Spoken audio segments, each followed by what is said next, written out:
China యొక్క పారిశ్రామిక రంగం 2024 నాటికి దాని స్థూల దేశీయోత్పత్తి అనగా జీడీపీలో 36.5% ఉంది. రసాయన ఎరువులు, సిమెంట్, ఉక్కు ఉత్పత్తిలో చైనా ప్రపంచంలోనే అగ్రస్థానంలో ఉంది.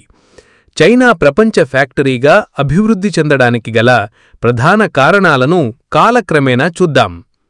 1.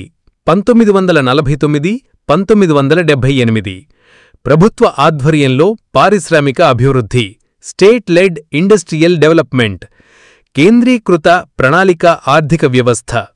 1949లో పీపుల్స్ రిపబ్లిక్ ఆఫ్ చైనా ఏర్పడిన తరువాత సోవియట్ తరహా కేంద్రీకృత ప్రణాళిక ఆర్థిక వ్యవస్థను అమలు చేసింది. ఉక్కు, బొగ్గు, యంత్రాలు వంటి భారీ పరిశ్రమలకు ప్రాధాన్యత ఇచ్చింది. మొదటి పంచవర్ష ప్రణాళిక 1953-1957 సోవియట్ యూనియన్ నుండి సాంకేతిక, ఆర్థిక సహాయంతో చైనా గణనీయమైన పారిశ్రామిక వృద్ధిని సాధించింది. 156 ప్రధాన పారిశ్రామిక ప్రాజెక్టులను ప్రారంభించి ప్రాథమిక జాతీయ పారిశ్రామిక నిర్మాణాన్ని ఏర్పాటు చేసింది. ఇది చైనా యొక్క పారిశ్రామిక సామర్థ్యాన్ని, సాంకేతిక స్థాయిని 1940ల నాటి అభివృద్ధి చెందిన దేశాలతో పోల్చదగిన స్థాయికి పెంచింది.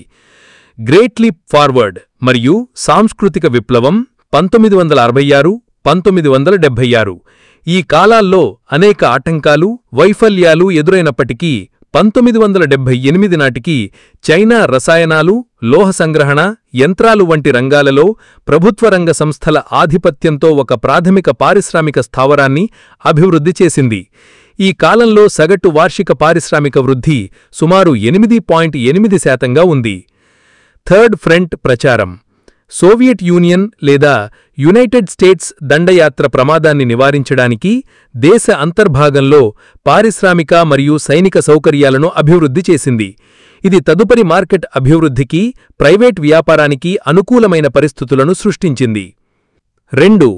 1978 ప్రస్తుతం పారిశ్రామిక సంస్కరణలు, వృద్ధి మరియు ఆధునీకరణ, industrial reform, growth and modernisation, ఆర్థిక సంస్కరణలు మరియు యాజమాన్య పరివర్తన.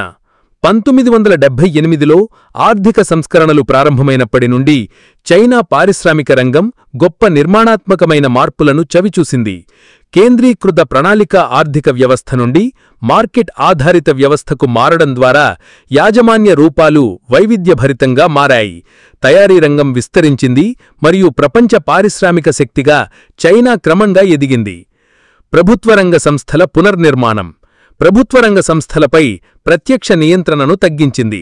1980ల మధ్య నుండి నిర్వహణ స్వయం ప్రతిపత్తి, లాభాలను నిలుపుకోవడం మరియు పనితీరు ఆధారిత ఒప్పందాలను ప్రోత్సహించింది.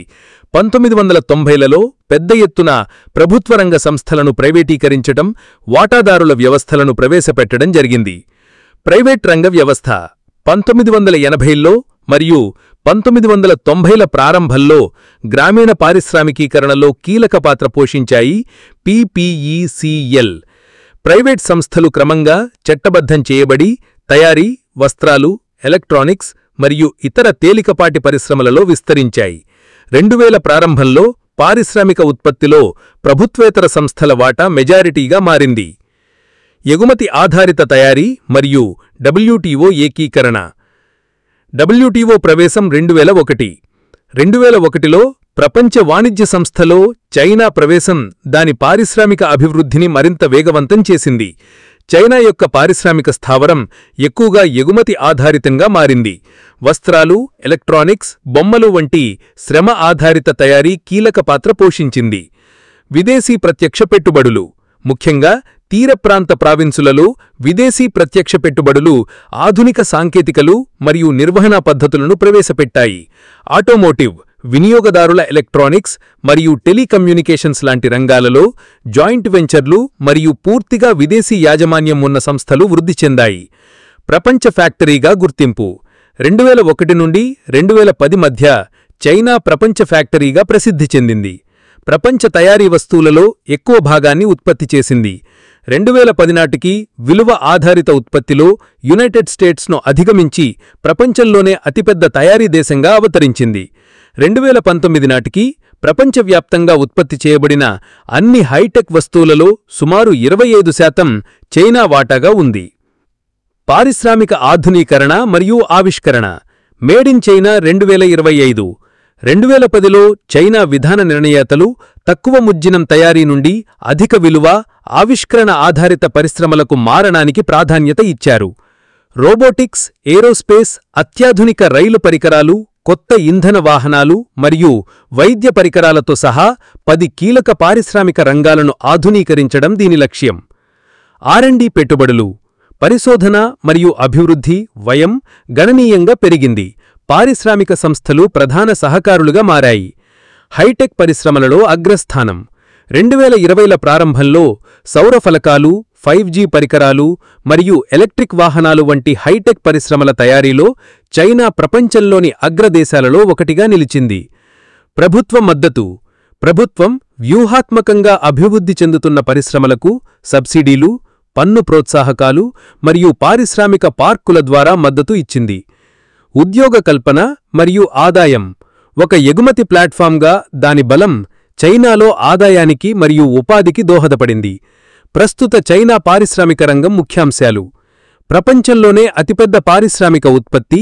2010 నుండి 2023 వరకు చైనా ఇతర దేశం కంటే ఎక్కువ పారిశ్రామిక వస్తువులను ఉత్పత్తి చేసింది. పారిశ్రామిక రోబోట్ల అతిపెద్ద వినియోగదారు. చైనా పారిశ్రామిక రోబోట్లను అత్యధికంగా ఉపయోగిస్తుంది.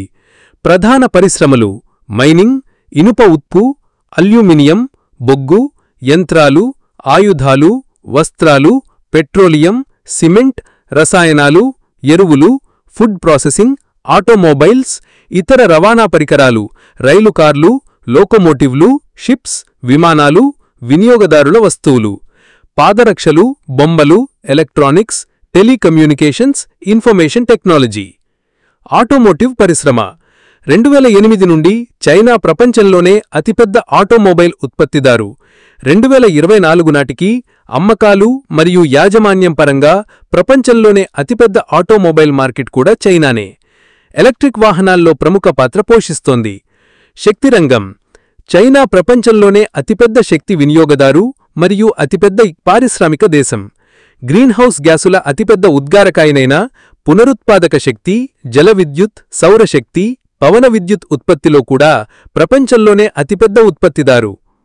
మైనింగ్. 2022 నాటికి 200కు పైగా ఖనిజాలు చైనాలో అన్వేషించబడుతున్నా లేదా త్రవ్వబడుతున్నాయి. రాష్ట్రం అన్ని ఖనిజ గక్కులను కలిగి ఉంది. సంక్షిప్తంగా స్థిరమైన ప్రభుత్వ విధానాలు, భారీ శ్రామిక శక్తి, విదేశీ పెట్టుబడులను ఆకర్షించడం, మౌలిక సదుపాయాల అభివృద్ధి మరియు సమర్థమైన సరఫరా గొలుసులు, సాంకేతిక నైపుణ్యాన్ని పెంపొందించడం వంటివి చైనాను ప్రపంచ ఫ్యాక్టరీగా ఎదగడానికి దోహదపడ్డాయి.